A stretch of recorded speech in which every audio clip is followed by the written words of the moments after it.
the transfer fails. You call your bank, they say, try again tomorrow. Meanwhile, ATMs are empty. POS agents charge you as much as 5% just to access your money. How do you run an honest business like this? How do you survive? Nigeria's cashless policy was meant to simplify transactions, promote transparency, and reduce reliance on physical cash. Yet, for millions of Nigerians, it has become a daily struggle. Bank ATMs frequently stand idle, their cash slots empty. Digital transfers fail without warning. POS operators exploit the system, charging 3 to 5% for cash withdrawals. Even more troubling, reports suggest that some bank officials and filling station staff illegally sell cash to these operators, violating Section 21 of the CBN Act 2007. The core issue is clear. A cashless policy cannot function if the bank's digital networks are unreliable. Interestingly, the POS digital networks always seem to work. The Central Bank of Nigeria must act decisively, enforce sanctions on non-performing banks, invest in resilient digital infrastructure, and prosecute the illegal trade of Naira notes. Until these issues are addressed, the cashless policy remains a noble idea trapped in a broken system. For the policy to succeed, the Central Bank of Nigeria must enforce strict compliance on digital infrastructure uptime. 2, penalize banks that fail to provide reliable services, and prosecute illegal cash trading activities aggressively. Without these corrective measures, the cashless policy risks becoming a failed experiment, widening inequality and driving honest businesses into informal, unregulated spaces. Nigerians deserve better. We are not the problem. The system is. Yes, I deserve better. Because I don't understand why I'm buying my money. I'd love to hear. I don't understand. Elsie's, me. Yeah, I'd love to hear your opinion first. You said 3 things. The part where you said invest in resilient digital infrastructure, I'd like to say first, because they say where you see the good one, you shall admit. Nigeria has, when it comes to banking, we have one of the forward best digital infrastructure globally, not just in Africa, right? In Africa, we are #1. In the world, I think we're #5 now. We're 3 at some point. So I don't know if it's late last year or early this year, a circular was passed by CBN. Of course, the CBN mandated the banks, they must ensure sufficient cash in available ATMs and over their counter, and of course, failure to meet this fines. And they followed up on the 15th of January. I think they fined 9 banks, even though we thought that the money was not strong enough to move them, but they were fined and they had to pay their fine, right? But since then, I don't think we've heard anything.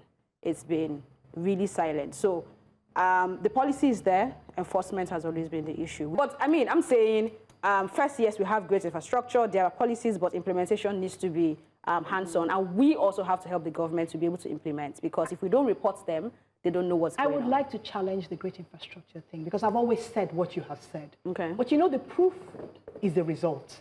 In other words, if I go to get money or transfer money and the money doesn't go through, I don't care what you have in the back end. The point is, it is not delivering the results that it's there for. However, these the POS operators, their service is always working. Yes. That is why I'm telling you that we have the infrastructure. So there is a deliberate sabotage. I didn't want to go there. There's a reason the infrastructure didn't get to where it is today overnight. It got built out of chaos and disruption. And one of the opportunities, which was a problem at that time, but actually was an opportunity, which came with this Naira currency conversion thing. Yes. It created the opportunity to increase the capacity, because then what it showed us was that the installed capacity was not sufficient to take the volume of transactions that came in. So what happened was that the banks that you are complaining about, because you're not really complaining about fintechs and all that, because they're working. The banks... No, the POS now, they are the fintechs. Everybody... They are the fintechs, Yeah, so I am complaining about them. So, you know, so essentially what happened really was that the banks didn't have the capacity to be able to sustain the kind of volume of transactions, which was what led to the failures that you saw all those times. And then it created the opportunity for fintech to now come in and show that, yes, we have the capacity, But all that capacity is riding on the infrastructure. So infrastructure is there, really. The capacity to be able to manage is what we're talking about. And you see, on top of this thing, is one thing that we have to realize. Nigerians like convenience. Yep. Bam. Nigerians like convenience. And what is driving a lot of these things is because we don't really want to be inconvenient. And the more we don't want to be inconvenient in terms of access to our money, access to this, guess what? The fintechs and all these people are making it convenient for us. And what we're seeing right now, the challenges coming from the inconvenience. Go to the US, you won't find a lot of all these issues because they go through the whole process of making you go through the process of getting your money. You know, so I think that yes, I agree with you that, you know, everybody, all the stakeholders, including the banks, must do their bit. I think the CBN must mandate them. We had an issue recently, last year, where certain banks were changing their core banking applications. Let me mention their names. GT Most Bank, banks, a lot of banks, actually. Zenith Bank. And then you saw the chaos that happened. A lot of people couldn't access their accounts and all that. Businesses lost monies and all that because these banks did not, they didn't plan for this. And one of the things I said was that the CBN should have put a process in place when, before banks do that, they must go to the CBN and be able to show that, one, that, okay, this is the program that we have for this kind of conversion and that we can do it seamlessly. While you were speaking, what I wrote was, when last did I use ATM? And that's where you talk about this convenience. Because in all honesty, I was trying to think, when last did I walk in there? Because sometimes we also don't do that. So you use POS? I use POS.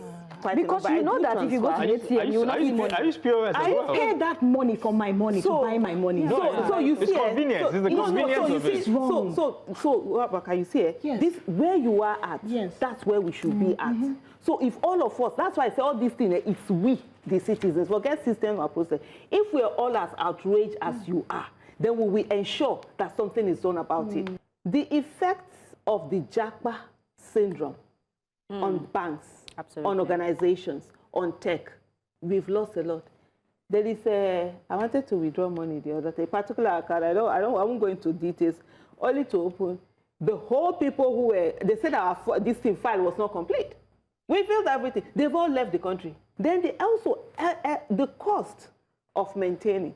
You're buying, how much was electricity before? In all our houses, we do it. They also do it. Diesel, they are buying. They're doing this, they're doing that. You have to put security to take care of this. And so it's a whole lot. So for me, because I'm a trader, sometimes I look at this and they're going through so much. Sometimes we don't think about the cost of them also maintaining those machines. Is it the banks you're talking about? The banks I'm talking about. That is declared, keep declaring record profits. So sometimes even when they are declared profitable.